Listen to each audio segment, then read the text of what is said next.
La Biblia dice en el libro de Gálatas, capítulo 4, versículos 8 y 9. El Señor dice en Gálatas: ciertamente en otro tiempo, no conociendo a Dios, esas personas no conocían a Dios antes, servíais a los que por naturaleza no son dioses. ¿A quién servían? A la Virgen, al Santo, a Atenas, a Afrodita, a Ares, a cualquiera que sea. Pero la Biblia dice: mas ahora conociendo a Dios, o más bien siendo conocidos por Dios. Lo que estaba diciendo, Dios conoce a los suyos. Y aquí dice, conociendo a Dios, o más bien siendo conocidos por Dios, ¿cómo es que os volvéis de nuevo a los débiles y pobres rudimentos? Rudimentos son las bases, el prototipo, el bosquejo, como cuando uno va a hacer, un arquitecto va a hacer un edificio y hace una maqueta. Ese es el bosquejo, ese es el rudimento, esa es la base, ese es el plano primero. Entonces dice, ¿cómo es que conociendo a Dios, o más bien siendo conocidos por Dios, cómo es que os volvéis de nuevo a los débiles y pobres rudimentos, a los cuales queréis volver a esclavizar? Porque todo el que sigue al mundo es esclavo del mundo. Y la gente dice, yo hago lo que yo quiera, yo hago lo que a mí se me dé la gana, a mí no me manda nadie. Pero resulta que si está deprimido, toma ron. Resulta que si delante de sus ojos pasa una mujer que no es la suya, va y la busca. Si se le pone un dinero por delante, lo coge. Porque es que él dice que hace lo que quiere, pero no hace lo que quiere el diablo, la carne, el mundo. El apóstol Pablo está hablando de personas que sí conocieron al Señor. Dice, tenían peligro de volverse. Por eso es que hay gente que dice, la salvación no se pierde. Pero es que estas personas conocieron a Dios. Conociendo a Dios o siendo conocidos por Dios, ¿cómo se van a volver de nuevo a lo que antes idolatraban, que los va a esclavizar? Pablo le dice que cuando no conocían a Dios eran esclavos, pero si se vuelven al mundo van a ser esclavos de nuevo. Y ahí es donde está el peligro, que cuando la gente se vuelva atrás y piense que se va a volver adelante, a veces no hay chance de nuevo. Vamos a entrar en algo que está en 1 Corintios 1:21. Viene Romanos y después viene Corintios. Vienen los evangelios, viene Hechos, viene Romanos y viene 1 Corintios. Y en 1 Corintios capítulo 1, versículo 21, pues ya que en la sabiduría de Dios el mundo no conoció a Dios, mediante la sabiduría agradó a Dios salvar a los creyentes por la locura de la predicación. Eso es complicado, eso que acaba de decir el Señor. Vamos a devolvernos al versículo anterior, el 20. ¿Dónde está el sabio? ¿Dónde está el escriba? ¿Dónde está el disputador de este siglo? ¿No ha enloquecido Dios la sabiduría del mundo? ¿Qué nos está mostrando el Señor? En la sabiduría de Dios, la gente no lo conoció. Todo lo que excluye a Dios exalta al hombre. Por eso aquí bien lo dijimos, aquí la gente no sigue al pastor, no sigue al ministro, aquí la gente sigue a Dios. Pero todo lo que le quite el primer lugar a Dios se la da al hombre. Entonces, ¿qué pasa? Esa gente desconoce la revelación que Dios ha tenido a través de Cristo para el mundo. Dios dice que esa sabiduría del hombre es necedad. La Biblia dice, lo más sabio que el hombre pueda llegar a ser es necedad delante de Dios. Y la Biblia dice que esa sabiduría del hombre, Dios los encegueció, dice aquí, 1:21, no ha enloquecido Dios la sabiduría del mundo. ¿Qué pasa con la sabiduría del mundo? El hombre habla de lo que no entiende, dice la Biblia, y se creen sabio en su propio conocimiento. Nosotros no tenemos que acomodar el evangelio a la filosofía. El filósofo está con su filosofía. No tenemos que acomodar el evangelio a la ciencia ni a la sabiduría humana. 1 Corintios 2:4 dice, cuando el apóstol Pablo fue a predicar, ni mi palabra ni mi predicación fueron con palabras persuasivas de sabiduría humana. El apóstol Pablo hizo una gran obra predicando en Corintios, pero él dijo, pero cuando yo vaya allá, yo no voy a ir con palabras elocuentes. Hay personas que quieren servir al Señor y estudian mucho y no tienen al Espíritu. Tienen mucho conocimiento, saben mucho de la Biblia, pero no tienen sabiduría. Parece que fueran cosas contrarias. Pero Él está diciendo, ni mi palabra ni mi predicación. Él está diciendo que cuando Él llega allá, Él no fue con palabras sabias, sino con palabras del Espíritu.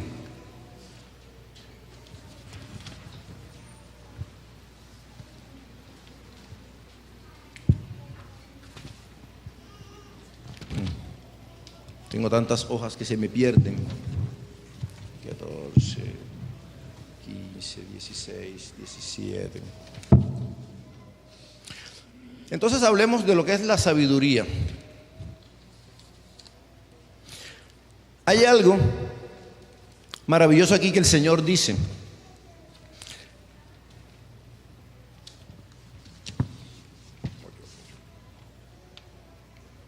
En la sabiduría de Dios, el mundo no conoció a Dios mediante la sabiduría. Agradó a Dios salvar a los creyentes por la locura de la predicación. ¿Qué quiere decir todo esto? Que cuando la gente comenzó a buscar sabiduría, comenzaron a hablar de filosofía, comenzaron a hablar de huecas sutilezas, como dice la Biblia en Colosenses 2:8, que nosotros no debemos basarnos en las tradiciones, no debemos basarnos en la filosofía. Mucho de lo que nosotros conocemos ahora, psiquiatría y en muchas cosas más, tradiciones, fue de los griegos. Esa gente pasaba todo el día en un templo meditando. Los grandes filósofos, Sócrates, Platón, Aristóteles, entre más pensaban, más se alejaban de Dios. ¿Qué dice él? Pienso, luego existo. Él no está diciendo, como dice la Biblia, que nosotros existimos porque Jesucristo creó todas las cosas y todo lo que está en Él, todo lo que existe por Él subsiste, todas las cosas por Él fueron hechas. No, ellos dicen, pienso, luego existo. Entonces, ¿qué nos está diciendo? ¿Qué nos dice Dios a través de esta palabra? Que como la gente cuando comenzó a volverse sabio, no conocieron a Dios, entonces Dios se les presenta a través de una locura, y esa locura es el Evangelio. En la sabiduría de Dios, el mundo no conoció a Dios mediante la sabiduría. Agradó a Dios salvar a los creyentes por la locura de la predicación. Por eso es que la gente dice que es que tú y yo estamos locos, Lucas, como decía. Estamos locos, ¿por qué? Porque si nos hacen daño, nosotros tenemos que amar al enemigo. ¿A quién le pasa eso por la cabeza? El hombre tiene un problema, quiere conquistar todo lo que ve. Y a veces como cristianos nosotros decimos, todo lo que pise la planta de mis pies es mío. Pero resulta que han demostrado que el hombre no puede conquistarse ni siquiera a sí mismo. Ustedes han leído la historia de Alejandro el Magno, el Grande. Conquistó la mayor parte, el mayor imperio en ese tiempo de todo el mundo fue de él. Pero el tipo no pudo dominar sus propios sentimientos y era homosexual. Ustedes pueden leer en la historia. Cuando comencé a leer sobre la castración y sobre los eunucos, una cosa me fue llevando a otra. Y uno de los eunucos más famosos era la señora de Alejandro Magno. Y dicen que cuando llegaba se impresionó por su rostro y se enamoraron y terminaron teniendo su romance. Entonces, un hombre que conquista el mundo, que es un gran guerrero, pero no pudo conquistarse él mismo, fue víctima de sus pasiones. Y en ese tiempo yo me imagino que eso sería más censurado todavía, sin embargo él cedió ante eso. Entonces el hombre no es capaz ni siquiera de conquistar su propia mente y quiere conquistar el mundo. Por eso dice la Biblia que entre más sabio el hombre se volvió, más comenzó a alejarse de Dios. Y Dios, para salvar al creyente, como dice aquí, tuvo que salvarnos por la locura de la predicación. Pero si a nosotros nos hacen daño y pensamos en vengarnos, ahí no está la locura de la predicación, ahí está en la lógica del mundo. La lógica del mundo es que si nos hacen daño, nos venguemos, nos desquitemos. Ahí no está la locura del Evangelio. Cuando nosotros hablamos de locura, tenemos que hablar de algo, y es la predicación. Definitivamente se perdió el nombre. Bueno. Entonces vamos a hablar de lo que es sabiduría.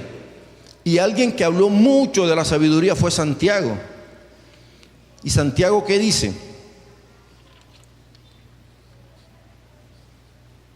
Santiago 3 del 3 al 18 habla de la sabiduría.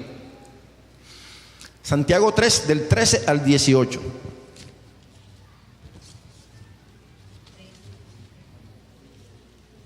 Santiago, recuerden que era medio hermano de Jesucristo. Entonces Santiago se dedicó mucho a hablar de la sabiduría y es lo que hoy queremos encontrar. ¿Por qué esa sabiduría? Porque esa sabiduría es la que nos va a llevar a conocer a Dios. Santiago 3, del 13 al 18 dice: la sabiduría de lo alto. ¿Quién es sabio y entendido entre vosotros? Muchas personas han estudiado, han hecho una carrera, han hecho doctorados, han hecho muchos estudios bíblicos y dicen: yo soy sabio. Muestre por la buena conducta sus obras en sabia mansedumbre. Un sabio que no sea manso y que no tenga buenas obras no es sabio. Pero si tenéis celos amargos y contención en vuestro corazón, no os jactéis ni mintáis contra la verdad, porque esta sabiduría no es la que desciende de lo alto, sino terrenal, animal, diabólica. Porque donde hay celos y contención, allí hay perturbación y toda obra perversa. Pero la sabiduría que es de lo alto es primeramente pura, después pacífica, amable, benigna, llena de misericordia y de buenos frutos, sin incertidumbre ni hipocresía. Y el fruto de justicia se siembra en paz para aquellos que hacen paz. Cuando hablamos de sabiduría no es aprenderse muchas citas bíblicas, no es aprenderse libros de memoria. Recordaba el caso de los autistas. Un autista es una persona que tiene un coeficiente intelectual más alto que la mayoría, pero en una sola cosa. Saben tocar el piano como nadie la puede tocar, la flauta como nadie. Pero si salen a la calle y no se dan cuenta que viene un carro y los puede matar, tienen que agarrarlos de la mano. Una película que dieron como en los 80, no me acuerdo el nombre, Dustin Hoffman fue el que lo hizo. Se aprendió el diccionario telefónico, de memoria sí se lo sabía de punta a punta, pero en las demás cosas era un idiota, había que ayudarlo. Cuando nosotros nos aprendemos muchas citas bíblicas, muchos libros, y el Espíritu Santo nos guía, nos volvemos como esa persona. Porque sabiduría es el que sabe aplicar las cosas de Dios a la vida cotidiana. Ustedes ven cuando Salomón, las dos mamás peleaban por un hijo porque el hijo de una se murió y entonces decían las dos: es que ese es el mío. Entonces él dijo: vamos a cortarlo por la mitad y le damos la mitad a cada una. La verdadera madre dijo: no, dénselo a ella. Entonces él se dio cuenta a través de su sabiduría cuál era la verdadera madre. Pero si ahora alguien viera a decirnos: es que ese niñito es mío, entonces tú le dices: córtalo por la mitad, eso es una locura en estos tiempos, o cualquier cosa por esa. Entonces una persona sabia es aquel que sabe aplicar las cosas de la Biblia a la vida real. Tenemos un problema, tenemos una oferta de trabajo, tenemos un negocio, tenemos un problema. A través de la Biblia nosotros meditamos y el Señor es el que nos da esa revelación. Entonces, una persona que tiene conocimiento simplemente acumula mucha información, pero la sabiduría es la que nos va a servir cada día. Aquí Santiago está hablando de una sabiduría falsa y una sabiduría verdadera. Lo que hablábamos ahora de los falsos, de las falsas religiones. ¿Cuál es la falsa? Dice la Biblia: no es de lo alto, es terrenal, es animal y es diabólica. La verdadera sí viene de lo alto y es pura, pacífica, amable, benigna y da buenos frutos. El mismo Santiago lo vuelve a ratificar en Santiago 1:17. Toda buena dádiva y todo don perfecto desciende de lo alto, del Padre de las luces, en el cual no hay mudanza ni sombra de variación. Entonces nosotros como creyentes no debemos buscar la sabiduría en la filosofía, porque nuestra sabiduría es Cristo. Primera de Corintios 1:24. Mas para los llamados, así judíos como griegos, Cristo, poder de Dios y sabiduría de Dios. Si alguien quiere sabiduría, tiene que buscarla en Dios. La sabiduría que no viene de Dios no es buena. Dice que ese animal es diabólica. Diferente es la persona que estudia. No estamos criticando estudiar. Sin embargo, el apóstol Pablo dice que la mucha letra mata. La mucha letra mata cuando la gente estudia la Biblia y no es guiado por el Espíritu Santo. Porque entonces en ese caso la gente va a saber mucho de la Biblia, pero no de lo que viene de Dios. Puede tergiversar aún la misma palabra de Dios, y por eso hay tantas doctrinas, tantas sectas y tantas cosas, porque todos leen la misma Biblia, pero entienden diferente, porque no es el mismo Espíritu. Entonces aquí dice que nosotros tenemos que buscar a Jesucristo, y esa es la verdadera sabiduría. Nosotros no podemos aprender sobre los dones como alguien me decía una vez: tú quieres hablar en lengua. Cuando estén hablando en lengua, comienza a repetir y terminas hablando en lenguas. Eso es algo del Espíritu, no es algo que se pueda aprender. Colosenses 2:3 dice: en Cristo están escondidos todos los tesoros de la sabiduría y del conocimiento. A veces medito cómo habrá hecho o cómo habrá sido ese proceso de Dios para hacer las montañas, para hacer el mar, para hacer todas esas cosas. Ese conocimiento el hombre, por muchos años que dure, no los va a tener. ¿Qué pasos necesitamos para esa sabiduría? Recibir a Cristo como Señor y Salvador. Estudiar la palabra, meditar la palabra, escudriñar la palabra y la oración. Porque a través de la oración el Espíritu Santo nos va a dar sabiduría. Leer mucha Biblia sin oración es peligroso. Termina la gente siendo un religioso con la Biblia bajo el brazo, juzgando a todo el mundo. Seguimos con Santiago, dice: si alguno de vosotros tiene falta de sabiduría, pídala a Dios, el cual da a todos abundantemente y sin reproche, y le será dado. Nosotros queremos ser sabios en la vida, queremos resolver los problemas con algo que venga de Dios. Leamos la Biblia, oremos y el Señor nos va a mostrar. Por eso es un error que alguien nos diga: ven acá, te propongo un negocio, listo, me parece bien. Hay que decirle: déjame y oro primero. Te propongo un viaje, déjame y oro primero. Por eso es que es importante que no nos pidan permiso, eso no es, pero sí nos informen como pastores, porque nuestra obligación es orar por ustedes. La Biblia dice: ellos tienen que rendir cuenta de ustedes. Así como en el colegio la maestra tiene que darle cuenta a ustedes de lo que le pasa a sus niños, en la iglesia Dios nos va a pedir cuenta a nosotros de lo que les pasa a ustedes, porque son los niños de Dios y somos los niños de Dios. Pero nosotros somos como los ayos, los niñeros, y Dios nos va a pedir cuentas también. Entonces hay gente que viaja. Ayer me enteré de alguien y viajé. ¿Y tú cuándo viajaste? No, yo viajé, pero se me olvidó decirte. ¿Quién oró por ti? Entonces, ¿qué pasa con esa falsa sabiduría? La Biblia dice: celos amargos, contiendas, jactancia y mentira. ¿Qué son celos amargos? Amargos no es que sea redundante, sino que le da más fuerza todavía al celo. Cuando una persona tiene celo, está amargada. ¿Y qué son los celos amargos? Es un temor profundo que alguien tiene a perder lo que ya tiene. Cuando alguien tiene celos y está celando al novio, es porque piensa que le van a quitar al novio. Cuando alguien tiene celos amargos y él dice que es sabio, está teniendo una sabiduría que viene del mundo. Y esos celos es que él tiene temor de perder las cosas materiales que tiene. Materiales, como la casa, como el carro, como toda esa cantidad de cosas. Entonces dice la Biblia que tiene celos amargos. Y estamos hablando de la sabiduría que viene del mundo. Entonces, aparte de celos amargos, también tenemos contiendas. ¿Qué es la palabra contienda? ¿Qué es alguien? La Biblia habla de alguien contencioso. Una persona contenciosa es aquella que pasa peleando por todo. Si en la Biblia decimos vamos a orar a las 5 de la mañana, él dice no, a las 4. Si en la Biblia dice vamos a hacer un servicio de mujeres el jueves, no, el miércoles. La Biblia define una persona contenciosa como aquella que pelea por todo, que no es guiado por el Espíritu. No es una persona guiada por el Espíritu, sino que es guiada por su carne. Entonces, esta persona contenciosa, dice la Biblia, que tiene una sabiduría que viene de unos celos que son amargos.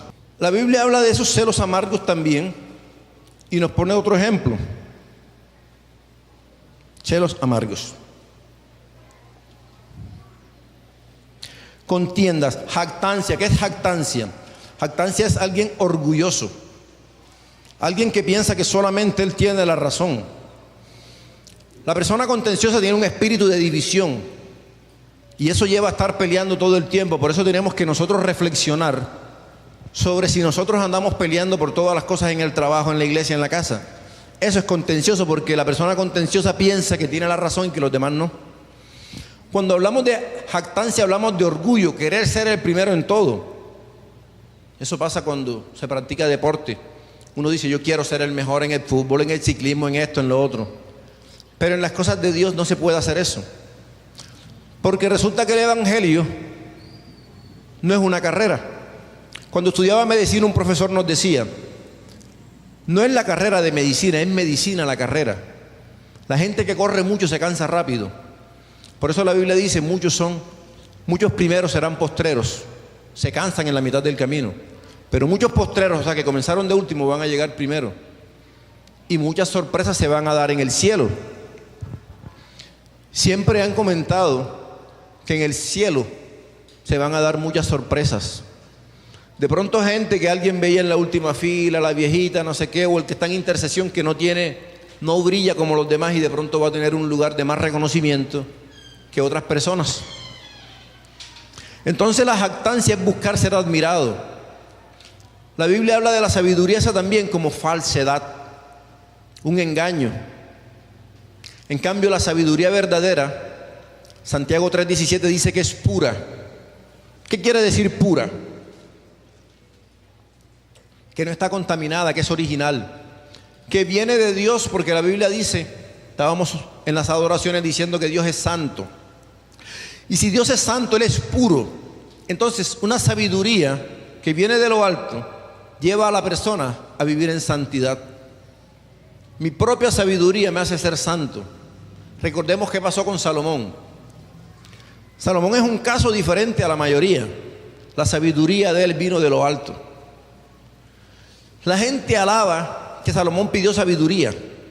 Y Dios le dijo, como me pediste sabiduría y no tesoros, te voy a dar riquezas y sabiduría. Pero aún la sabiduría es un don. Un don es un fruto del Espíritu. Perdón, es un don del Espíritu, no es un fruto del Espíritu. ¿Qué pasa con esto?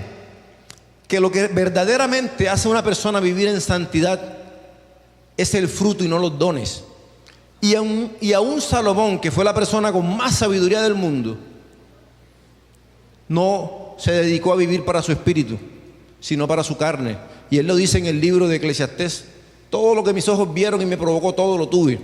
Todas las mujeres, toda la carne, y quién sabe qué más cosas no hizo. Y esa sabiduría hizo que él se fuera alejando de Dios. Comenzó como una sabiduría de lo alto y terminó siendo una sabiduría humana, animal y diabólica y terrenal. Porque si una persona, dice la Biblia, que vio 2 veces al mismo Dios, 2 veces, y va y en un monte alto pone un altar para adorar al diablo, esa sabiduría de él se fue perdiendo y dejó ser de Dios para ser sabiduría humana. Alguien dice, los dones son irrevocables. Irrevocable es el llamado de Israel, y es otra cosa. Pero un predicador decía, el efecto de la bicicleta. Si usted va pedaleando en una bicicleta, pedalea, va andando duro. Pero si usted deja de pedalear, la bicicleta sigue andando. La persona que Dios ha llamado y le da dones para la obra del Señor y se aparta del Señor, esos dones siguen actuando como el efecto de la bicicleta, pero llega el momento en que se acaban. Entonces, lo que es irrevocable es el llamado que Dios le hace a Israel. Si usted mira el contexto, Dios está diciendo que el llamado que le hizo a Israel es irrevocable. Pero entonces la gente dice, yo tengo el don de sanidad y así esté borracho, yo oro y la gente se sana.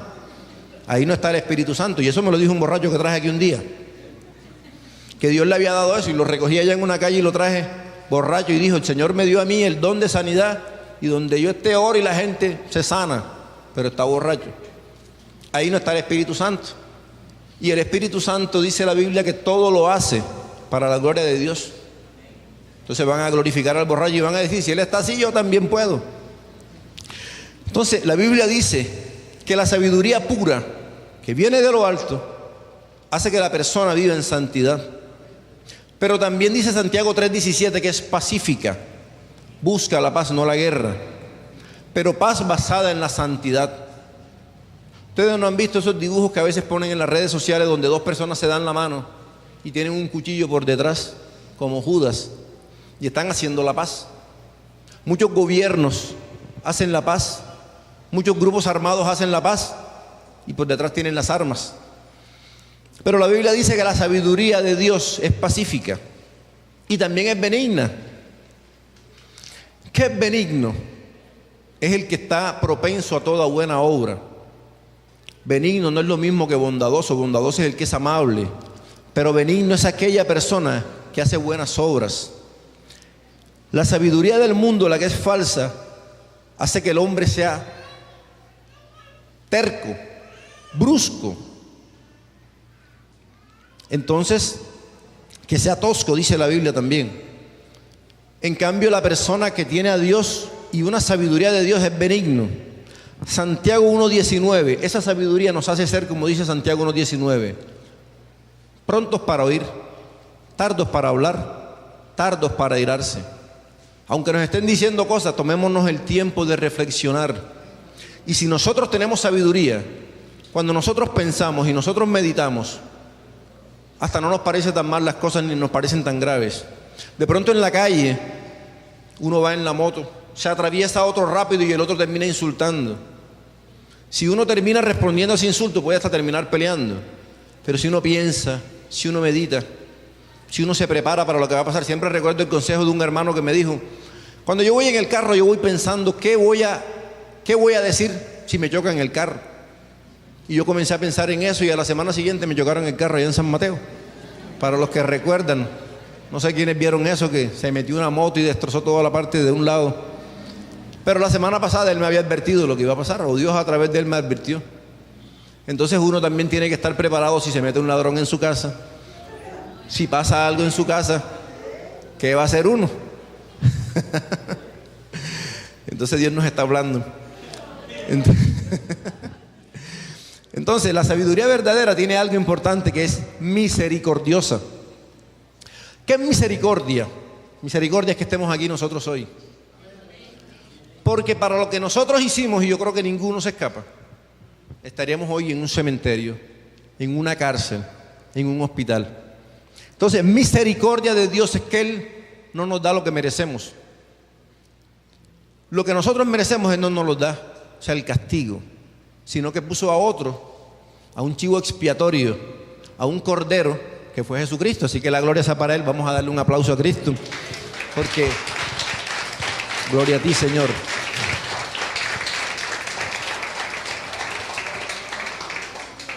Entonces, misericordia es esa sabiduría que uno tiene que lo hace hacer buenas obras. Y la Biblia dice algo más, lleno de buenos frutos. ¿Qué es lleno de buenos frutos? Son obras para bendición de los demás. Y también dice algo que tiene certeza. Certeza que es que el creyente está seguro que este es el camino y que esta es la religión. Por eso en un principio comencé diciéndoles, háganse la pregunta que me hizo mi mamá una vez. Este es el verdadero evangelio. Y nosotros pidámosle a Dios la dirección y miremos el fundamento de lo que dice la Biblia. La Biblia dice que solamente a través de Cristo hay salvación. Si a alguien le enseñan que la salvación es por obra, tiene que decir eso no está bien. Si a alguien le dicen, usted tiene que hacer buenas obras para ser salvo y si no está mal, usted tiene que decir eso está equivocado. Si a alguien le dice Cristo no entró 3 días después en el cielo, sino que entró en 1844, tiene que decir ese fundamento está mal, como hay una doctrina que en su fundamento lo dice de esa manera. Entonces nosotros tenemos que estar seguros de eso. Eso se llama certeza. Saber que vamos caminando por ese camino que Dios puso y que esa es la voluntad de Dios, que caminemos por ahí. Otra cosa que dice también la Biblia, que la persona que tiene sabiduría de alto dice sinceridad. ¿Qué es sinceridad? Es lo que es contrario a la hipocresía. ¿Qué es la hipocresía? El griego es tan rico que uno se va al griego y le da la explicación. El griego dice, es uno que usa una máscara para actuar en un teatro. Cuando alguien es hipócrita, es como cuando en griego decían, tú vas a actuar, y se ponía una máscara. Esa no es la cara de él. Una persona que tiene sabiduría terrenal es hipócrita. Te puede estar diciendo las cosas, pero está pensando en lo que le conviene a él. Te puede estar diciendo las cosas, pero está pensando en hacerte daño, pero se está riendo contigo. La Biblia dice en griego, uno que usa una máscara para actuar en un teatro. Dice una cosa, pero hace otra. Por eso el mismo Santiago llama a personas de doble ánimo. ¿Por qué? Porque hoy dicen que sí, pero mañana dicen que no. Hoy dicen que van, pero mañana dicen que no van. Dice que es como las olas del mar que la lleva la brisa. ¿Qué produce la sabiduría? El mismo Santiago dice en 3:16, donde hay celos y contención, allí hay perturbación y toda obra perversa. Entonces mucha gente estudia muchos libros, muchos filósofos, y resulta que esas personas terminan en perversión. Pero la sabiduría verdadera produce, Santiago 3:18, fruto de justicia, que se siembra en paz para aquellos que hacen paz. El Señor, recordemos, en el Sermón del Monte dijo, bienaventurados los pacíficos. Todo el que es pacífico será bienaventurado. ¿Y quién es bienaventurado? Será bendecido. Estábamos viendo en la Biblia, en la hoja que al fin encontré, se me cambiaron los números. Estaba diciendo que todo hombre no recibe sabiduría. Y la Biblia dice que hay clases de personas, y está en Primera de Corintios 2:14. Seguimos en Corintios. Primera de Corintios 2:14.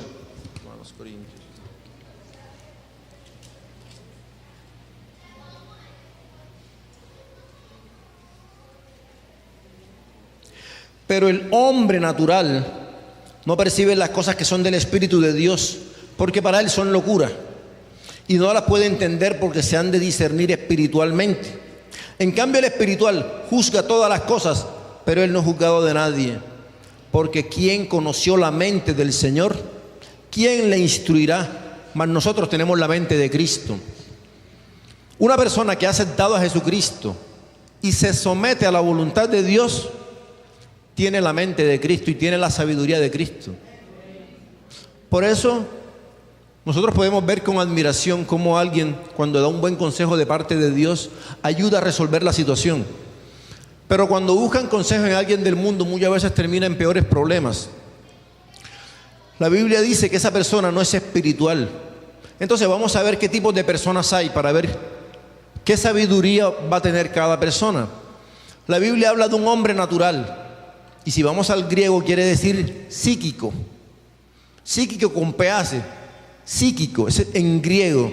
Ese es un hombre que es natural. No como dice Primera de Corintios 2:14. Él no es espiritual, él no es regenerado. Lo gobiernan los instintos naturales. Segunda de Pedro 2:12 dice, pero estos, hablando mal de cosas que no entienden, como animales irracionales, nacidos para presa y destrucción, perecen en su propia perdición.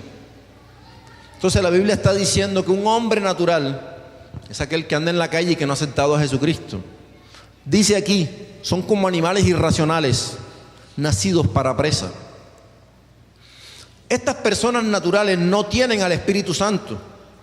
Romanos 8:9 dice, mas vosotros no vivís según la carne, sino según el Espíritu, si es que el Espíritu de Dios mora en vosotros. Pero si el Espíritu de Dios no está en ellos, porque son carnales, son naturales, no tienen al Espíritu Santo. Porque dice aquí la Biblia que el Espíritu Santo de Dios está en nosotros, lo que el hermano estaba diciendo, somos templo del Espíritu Santo.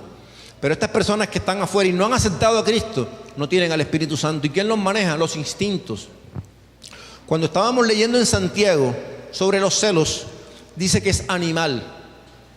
¿Qué quiere decir que es una sabiduría animal? Que viene de los bajos instintos de la persona. Y Gálatas 5 nos habla del fruto de la carne: celos, contiendas, envidias, murmuraciones, lujuria, contención. Entonces la sabiduría, que es animal quiere decir que tiene un instinto, se deja llevar, si lo patean muerde, si hay que hacer cualquier cosa lo hace guiado. Estas personas que no tienen a Cristo son guiadas de esa manera. Estas personas están bajo el dominio de Satanás. Hechos 26:18 dice: para que se conviertan de la potestad de Satanás a Dios. Pero mientras no se conviertan, están en la potestad. ¿Qué es potestad? El que manda. El diablo manda a esas personas que están afuera. Todo el que no quiere a Cristo porque piensa que no lo necesita, esa persona está perdida. Les pongo un ejemplo de cómo es la locura del evangelio. Estoy haciendo ronda en el hospital y me comentan de alguien que intentó suicidarse. Y cuando estamos ahí le comienzo a compartir a la persona, porque inicialmente no quería reconocer que había sido un intento de suicidio, sino que habían querido atacarlo. Y yo comienzo a decirle: mira, tienes que arrepentirte, porque te hubieras muerto, hubieras ido para el infierno. Dale gracias a Dios que no permitió y que tuvo misericordia de ti. Y lo invité a hacer una oración. Pero me puse a pensar que todos los que estaban alrededor estaban en la misma situación. De pronto ellos dirían: yo no intenté suicidarme. De pronto ellos dirían: yo no maté a nadie. Pero cuando una persona piensa que no es malo, piensa que no necesita a Dios, y si esa persona se muere, también se va para el infierno. Si una persona no mató a nadie, pero habla mal del vecino, habla mal de todo el mundo, la Biblia dice que eso es murmuración. No mató a nadie, pero muere, va al infierno. Si una persona está acostumbrada a prestar el dinero de los demás y no se los devuelve, está robando, también tiene ese problema. Si una persona no mata a los demás, pero es borracho, no mata a los demás, pero está fornicando, ni siquiera se ha casado, dice: pero yo no adultero, pero está fornicando, y se muere, va a ir al mismo sitio que va a ir el que intentó suicidarse. Y lo peor es que de pronto el que intentó suicidarse acepta al Señor y se salva, y el que no mató a nadie va al infierno.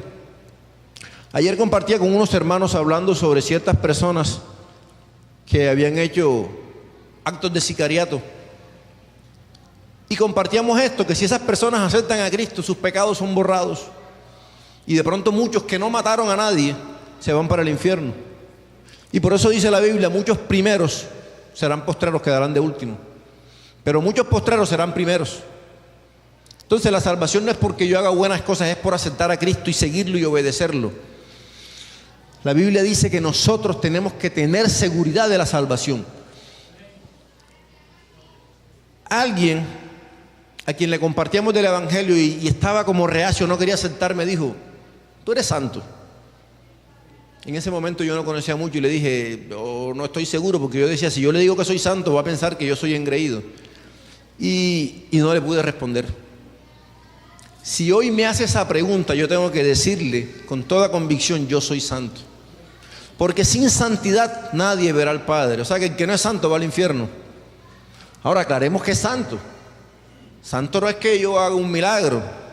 Santo no es que la gente me adore. Santo es que yo vivo apartado para Dios. Y si a mí me invitan a una fiesta donde hay un picó, y yo sé que hay peleas, y yo sé que hay todo eso, y yo no voy, yo estoy siendo santo para el Señor. Si a mí me invitan a tomar ron y yo digo que no, y yo me aparto, yo estoy siendo santo. Entonces, santidad es apartarse para el Señor. Hay una prédica que el Señor me ordenó hacer. Me lo ordenó. Vasos de honra. Y tenemos que entender, y un adelanto, un abrebocas, que así como hay vasos en la casa para darle a la visita, para darle al que vino con gripa, hay un vaso especial, un vaso de honra. Y nosotros tenemos que ser vasos de honra. Cuando somos vasos de honra, Dios vive en nosotros. Y lo importante es Dios. O sea, Él nos limpia. Recuerden que hace como 3 domingos hablábamos que el amor de Cristo nos constriñe, nos está llamando como un imán. Y cuando Él nos va llamando, Él nos va santificando. Recuerden que la Biblia dice que Jesucristo está preparando su iglesia, que es la novia, para presentársela Él mismo en el cielo cuando vienen las bodas del Cordero, donde va a haber un matrimonio entre Jesucristo y nosotros que somos la iglesia. Nosotros creemos eso, pero la Biblia dice que Él mismo nos está limpiando a nosotros. O sea, él mismo prepara a su novia para presentársela a él. Entonces, nosotros tenemos que entender que las personas que están afuera no tienen a Cristo. Si no tienen a Cristo, el que está mandando en ellos es Satanás, para que se conviertan de la potestad de Satanás a Dios. Estas personas tienen otro problema, son esclavos de los deseos de la carne. Efesios 2:3 dice, haciendo la voluntad de la carne y de los pensamientos. Estas personas rechazan los caminos del Espíritu. Primera de Corintios 2:14, lo acabamos de leer. No perciben las cosas del Espíritu de Dios. Pero el hombre natural no percibe las cosas que son del Espíritu de Dios, porque para él son locura, y no se las puede entender porque se han de discernir espiritualmente. Pero viene otro hombre, el hombre espiritual, y en griego quiere decir neumático, porque el neumático de la llanta se llama así porque está lleno de aire. Neuma es aire. Los neumólogos son los que estudian los pulmones. Neumático, Primera de Corintios 2:15. En cambio, el espiritual juzga todas las cosas. El que es espiritual, ese es el hombre, como por misericordia de Dios nos ha pasado a nosotros. Aceptamos a Cristo, somos espirituales, somos regenerados y tenemos al Espíritu Santo y tenemos y conocemos los pensamientos de Dios. Lo acabamos de leer. Es una persona que vive por el Espíritu de Dios, Romanos 8:4.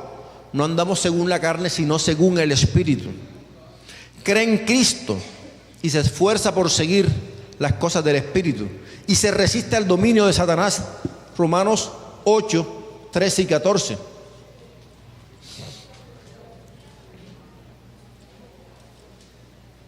Romanos 8:13 y 14 dice, porque si vivís conforme a la carne, moriréis. Mas si por el Espíritu hacéis morir las obras de la carne, viviréis.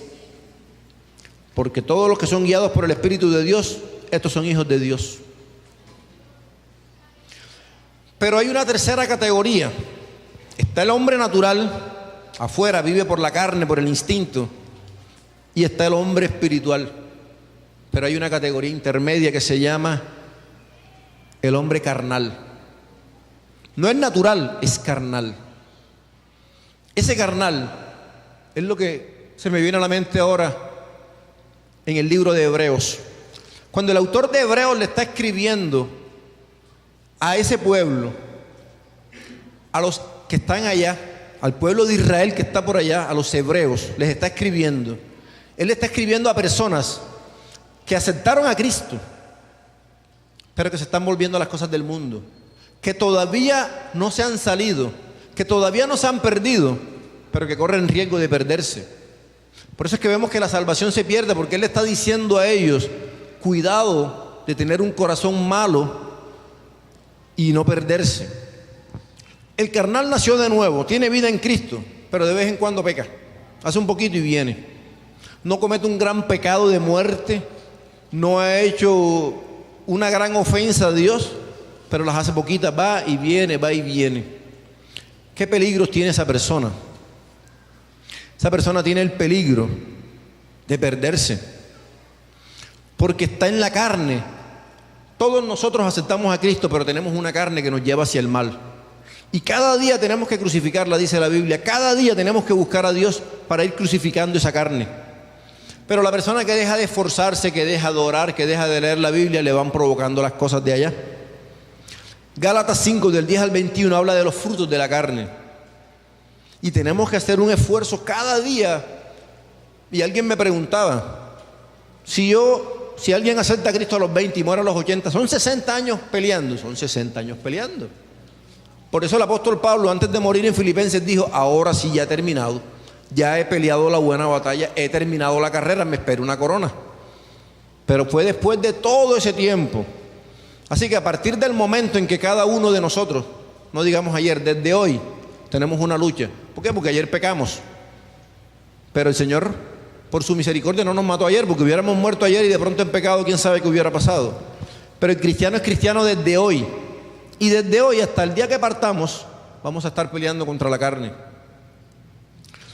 Romanos 8:13 dice, si por el Espíritu hacéis morir las obras de la carne, viviréis. La única forma de hacer morir la carne es con el Espíritu. Lo que pasa es que ella al día siguiente se levanta otra vez. Hoy la sometimos con la oración, con el ayuno, con la vigilia, con la lectura de la palabra y porque vinimos aquí. La carne está vencida y pero está durmiendo esta noche y mañana se levanta otra vez. Y a veces uno se levanta con un mal pensamiento enseguida y apenas abre los ojos y viene uno. Pero si uno está orando en la noche, a veces uno se levanta adorando o con una oración o con una... Alguien me escribió ayer y me dijo, el Señor me levanté y me dio un capítulo entero. De aquí hasta acá me lo dio. Pero la carne al día siguiente va a querer levantarse y otra vez vamos a buscar al Señor. Por eso es que si nosotros dejamos de orar un día, ya la carne se va volviendo más fuerte. Cuando tenemos 2 o 3 días que no se ora, ya la gente ya comienza, el oído se le afina para la música, ya el olfato se le afina y alguien por ahí está tomando ron, ya se le afina y comienzan enseguida los ojos a brillarle. ¿Por qué? Porque la carne comienza a levantarse. Entonces, Gálatas 5:16 dice, andad en el Espíritu y no satisfagáis los deseos de la carne. Eso sí es un peligro que un cristiano diga, me voy a tomar vacaciones, me voy a tomar unos tragos, me voy a tomar una cerveza, me voy a bailar, porque ese día es el día que está esperando el enemigo. La Biblia dice que él es como un león rugiente buscando a quien devorar. El tema es tan grande de lo que necesitamos hablar hoy, que es sabiduría, que es conociendo a Dios, y esto es un subtema de eso. Pero así como hay que conocer a Dios, hay que conocer al diablo también. Y la gente dice, pero si yo conozco a Dios no tengo necesidad de aprender nada del diablo. La Biblia dice, no ignoremos las maquinaciones del diablo. Si nosotros no sabemos cómo actúa él, Dios nos guarde, podríamos caer en una trampa. Una de las cosas que tenemos que saber son los atributos de Dios, y eso lo preparé para hoy y obviamente no hay tiempo. Pero entre los atributos de Dios está su omnipresencia, quiere decir que Él está en todas partes. ¿Dónde huiré de tu presencia? Si en el Seol, en las piedras, en el mar, en el cielo, ¿dónde está? Todo lo llena Dios. Pero el diablo no tiene esa capacidad. El diablo no puede estar aquí, no puede estar acá y no puede estar allá. Pero él tiene ángeles. Recordemos que 1/3 parte de los ángeles se fueron con él. Y él tiene un ángel que lo sigue a ustedes y que me sigue a mí. Por eso es que la Biblia dice, ¿de dónde viene Satanás? De merodear la tierra. Está buscando. Y si él merodea, quiere decir que no está en todas partes, porque si no hubiera dicho, ya miré toda la tierra. La Biblia dice que él está merodeando. Quiere decir que si va por aquí no está por allá, pero llamando otro. Y ese otro está detrás de usted. Está detrás de usted y está detrás de mí. Y es cuando ve que se están robando el billete. Es cuando ve que dieron el vuelto y dieron de más y no lo devuelve. Él está notando. Y va y se lo dice al Señor. Por eso él se llama acusador. Diablo y Satanás es adversario y acusador. Él va y acusa enseguida. Mira lo que hizo, ve. Él nos acusa a nosotros, a cada uno. Entonces, siempre usted piense que usted no está solo.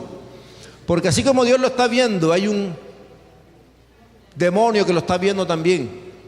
Y sabe lo que estamos haciendo. Entonces, ese creyente carnal es el que piensa que no le están viendo y peca un poquito y viene, no se santifica completamente, por un ratico voy, después no voy. Esa persona está en peligro de desviarse de la verdadera devoción y de irse adaptando al mundo cada vez más. Entonces, Hebreos 2:18 nos dice algo importante: seguridad de la salvación. Conozcamos a Dios, conozcamos a Cristo. La gente dice Cristo. Ustedes no saben que Maduro dijo que Cristo era el mismo, era hermano de Alá. Entre sus tantos hechos de sabiduría, no de lo alto.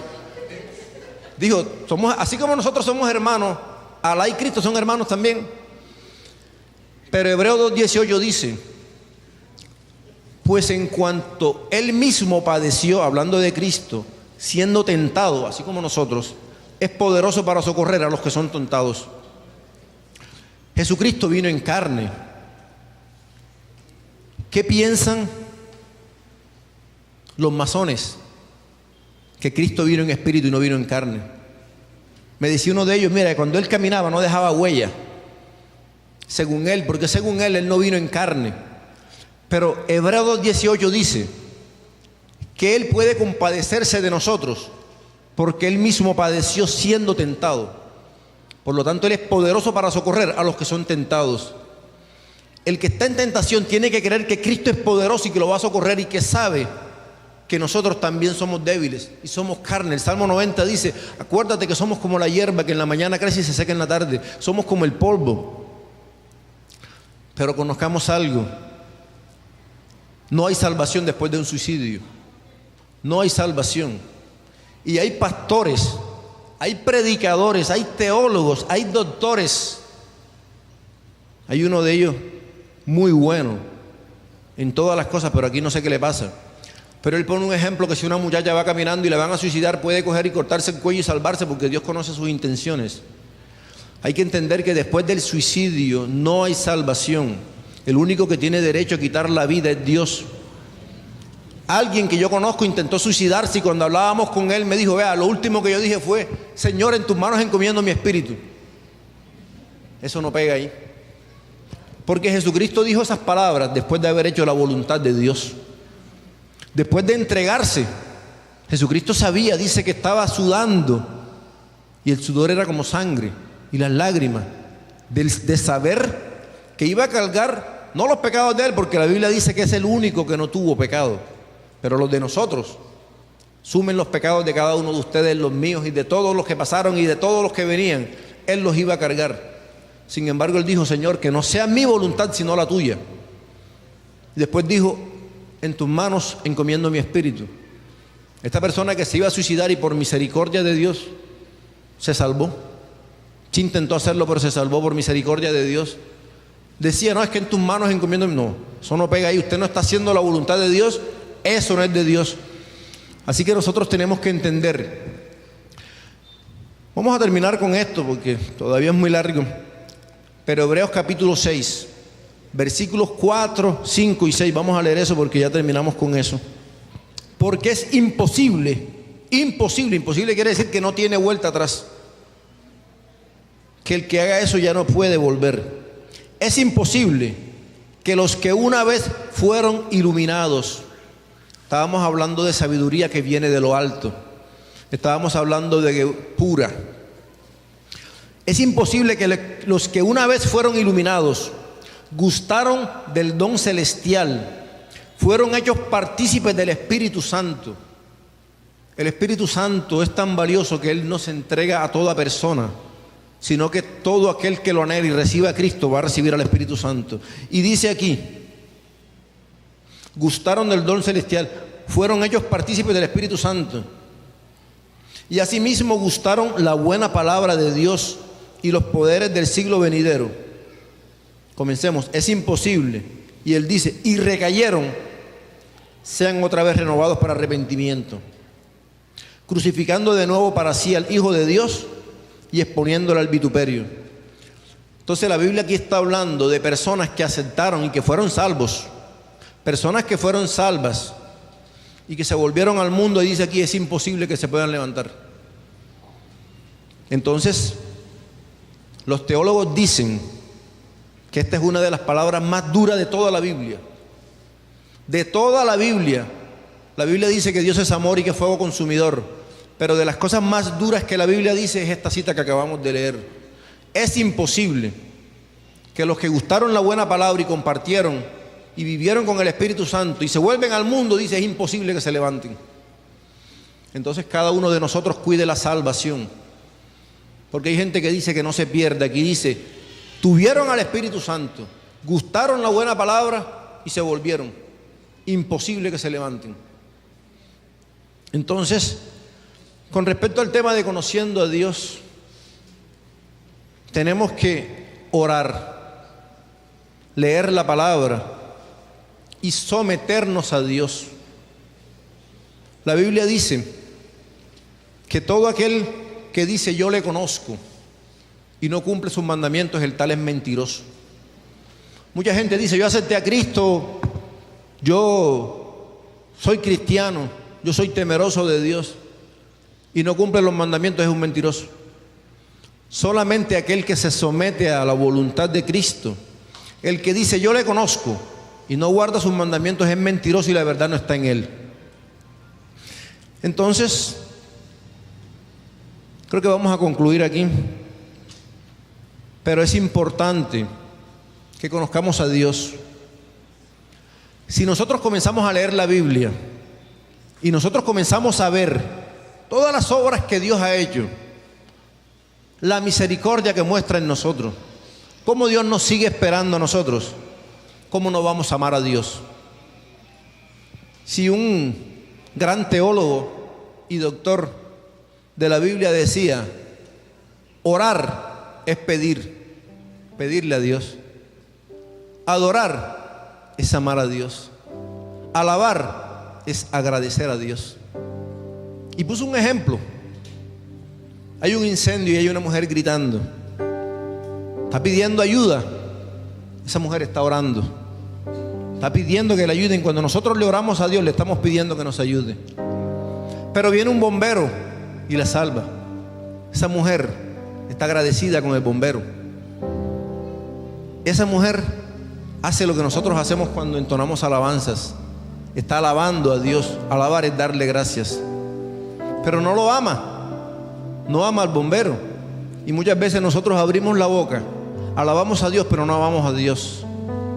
A veces levantamos las manos y abrimos la boca y entonamos canciones para Dios, pero no le conocemos. Pero la Biblia dice que el que le conoce le ama. Entonces, cuando esa mujer pidió auxilio, esa mujer estaba orando. Cuando esa mujer, el bombero la rescató, esa mujer alabó, o sea, dio gracias. Pero esa mujer se enamoró de él y se casaron. Esa mujer amó a Dios, esa mujer lo está adorando. Eso quiere Dios que hagamos con él: orarle, adorarle y alabarle.